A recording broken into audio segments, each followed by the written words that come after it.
नमस्कार। आप सभी का स्वागत है आज के इस अवसर में।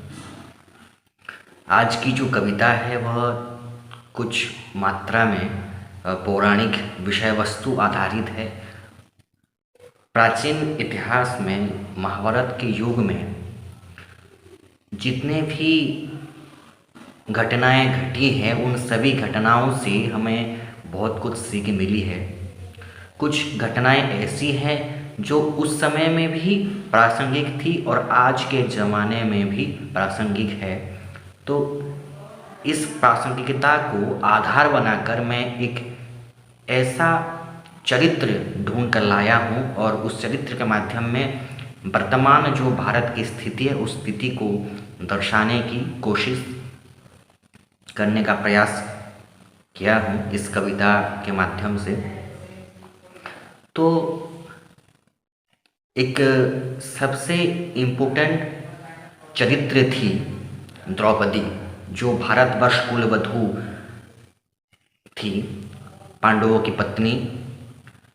उस नारी की स्थिति कुछ ऐसी थी कि मतलब महत्वाकांक्षाओं के तले दबा हुआ एक पात्र हम कह सकते हैं। तो आज की जो विषय है, आज जिस विषय के ऊपर मैंने कविता लिखी है वह है वो जो जब मतलब द्रौपदी का चीरहरण हुआ था भरी सभा के बीच, जहाँ बहुत ज्ञानी गुणी विद्वान लोग बैठे थे और ऐसी स्थिति में भारतवर्ष कुलवधू द्रौपदी की केश पकड़कर वहाँ लाया जाता है। फिर कपड़े उतारे जाते हैं। दुर्योधन जैसे लोग अपनी जांग पर बैठने की बात भी करते हैं। बहुत शूरवीर मौजूद रहते हैं उस सभा में, ज्ञानी लोग रहते हैं, गुणी लोग रहते हैं, विद्वान लोग रहते हैं। पितामह भीष्म, गुरु द्रोण, गुरु ग्रीव, धृतराष्ट्र। लेकिन किसी की मुंह से सहानुभूति की एक शब्द तक सुनने को नहीं मिलती। और सबसे अचंभा वाली बात यह है कि धर्मराज युधिष्ठिर, जिनको हम धर्मराज के रूप में जानते हैं, जिनके कार्य में धर्म निवास करते हैं, उस धर्मराज ने अपनी पत्नी को चौसर के खेल में लाते हैं और गवा भी देते हैं, जिसका फलस्वरूप भारतवर्ष को अपना सिर झुकाना पड़ा था। कहने का मतलब ये कि उस ज़माने में भी ऐसी घटनाएं थी जब नारी सभी लोगों के होते हुए भी अपने को सुरक्षित नहीं मानती थी। और आज के ज़माने में भी भारतवर्ष में ऐसी अनेक घटनाएं हैं जिनको देखने के बाद यह लगता है कि हाँ, वास्तव में कुरु सभा में जो हुआ था आज के ज़माने में भी वह चीज़ हो रही है।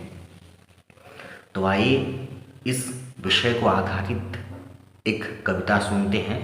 कविता का शीर्षक है नारी दृष्टांत। प्रस्तुत है कविता नारी दृष्टांत। महाभारत युगीन भारतवर्ष कुलवधू द्रौपदी की जो स्थिति थी उस स्थिति को लेकर ये कविता बनाई गई है। और उस स्थिति के साथ आधुनिक भारत की क्या स्थिति है, इस विषय को इस कविता के माध्यम से दर्शाने की एक कोशिश की गई है। तो आइए सुनते हैं कविता नारी दृष्टांत। विषय है नारी बलात्कार की, उत्पीड़न की, अत्याचार की। कुछ कृत्य में उजागर कर दूं प्राचीन भारत की संस्कार की। हस्तिनापुर के साम्राज्य में धृतराष्ट्र के दरबार में गुणी ज्ञानी विद्वान बैठे सुप्रसिद्ध इस संसार में। पांडुपुत्र महाराज युधिष्ठिर जो धर्मराज कहलाते हैं, चौसर कपटी खेल में घर राज्य भ्राता हार जाते हैं। नारी उत्पीड़न दृष्टांत देखो, द्रौपदी को दाव लगाते हैं, पुनः शकुनी की पाशों से धर्मराज पत्नी गवाते हैं। प्रश्न मेरा संसार से कौन सी वस्तु है नारी, हे धर्मराज? क्या अधिकार था जो चौसर में पत्नी हारी,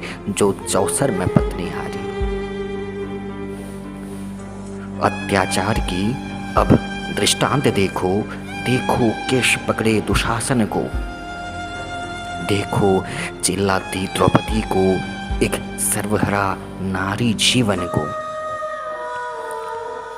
अब नारी बलात्कार देखो, दुर्योधन की जानों को, भरी सभा में चिरहरण देखो स्थिर बैठे विद्वानों को। भारत की संस्कार देखो, कुरु पांडव इतिहास को,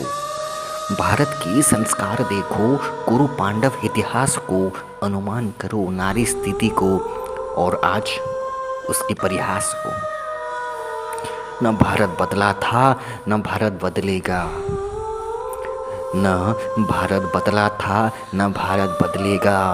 तब सभा में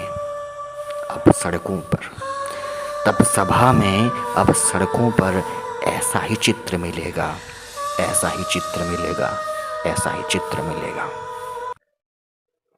आशा है कविता सभी लोगों को पसंद आया होगा। आप अपने कमेंट्स के माध्यम से ये बताइए कि आज की कविता कैसी रही, और अपना बहुमूल्य समय देकर इस कविता को सुनने हेतु मैं आभार व्यक्त करता हूँ। धन्यवाद।